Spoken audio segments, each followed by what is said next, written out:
So it looks like P. Diddy is panicking. He's not doing well. So whatever his lawyer is saying about how he's in such a positive place, I definitely doubt that from these new fresh court documents that have just been revealed.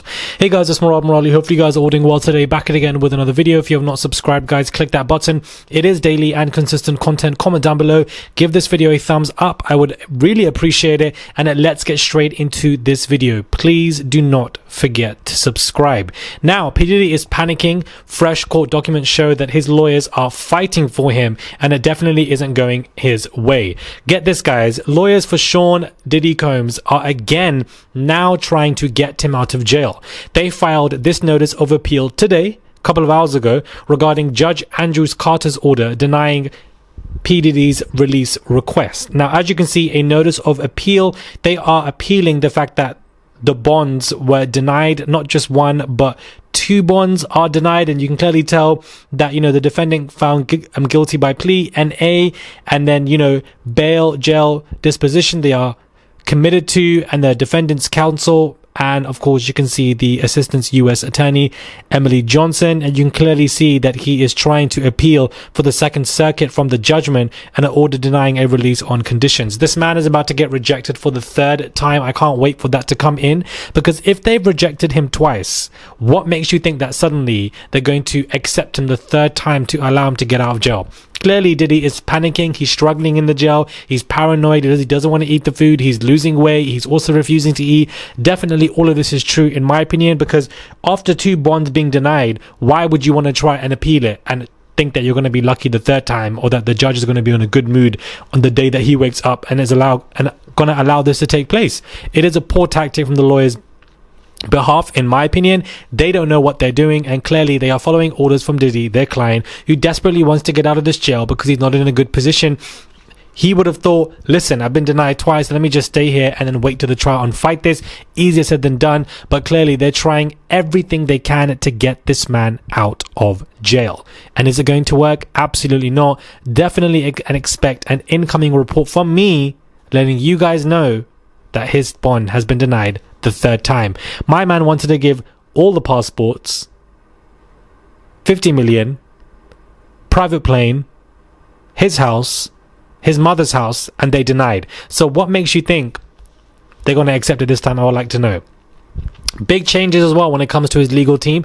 Evidently, Mark, his current lawyer, isn't doing enough, and therefore he's trying to make some big moves.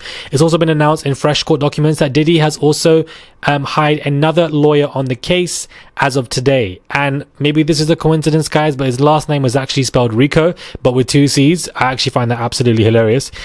We have Anthony L. Rico, who is one of the new lawyers attached to this case that Diddy has recently hired. Evidently, Mark is just not doing a good job, or perhaps he just wants a stronger, vetted team of lawyers to all work together, because two minds are better than one. But in my opinion, I just feel like Mark isn't doing what he's meant to do. It's just giving clout. It's just giving like some cartoon character. Like, I don't know why. Like, I can't take that man serious for you to be doing and partaking in TMZ documentaries. Beloved, you've got a case to work on, and you're out here doing lights, camera, and action. Like, I would really I'm like, what are you doing? So Anthony Rico is attached to this case, and if we really look into Tony Rico, his full name, and do some research into this man, he is a very experienced individual in criminal defense work. And there are pieces of him where they focus on his defense, and he's called one of the city's most gifted defense attorneys. So, perhaps there is some kind of chance for Diddy. But Anthony Rico, who is defending, Jezad Isnora, a particular client in 2008, it's textbook defense lawyer strategy, dirty up the victim. And yesterday, during the opening argument at the Sean Bell trial, the tactic was on full display as the man who died in a hail of 50 NYPD bullets took a few more blows, this time to his reputation and character. Totally predictable, cringe-inducing, and entirely necessary. If you're defending the detectives who killed a seemingly defenseless man hours away from his wedding, what makes the argument far more interesting and potentially more powerful is the defense lawyer he's using here.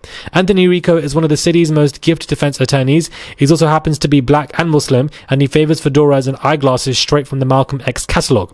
Whilst Rico's race helps mute the blue versus black storyline and regularly draws him taunts from simplistic racial demagogues like Councilman Charles Barron, the attitude Rico deploys on behalf of his vilified clients is fascinatingly complicated.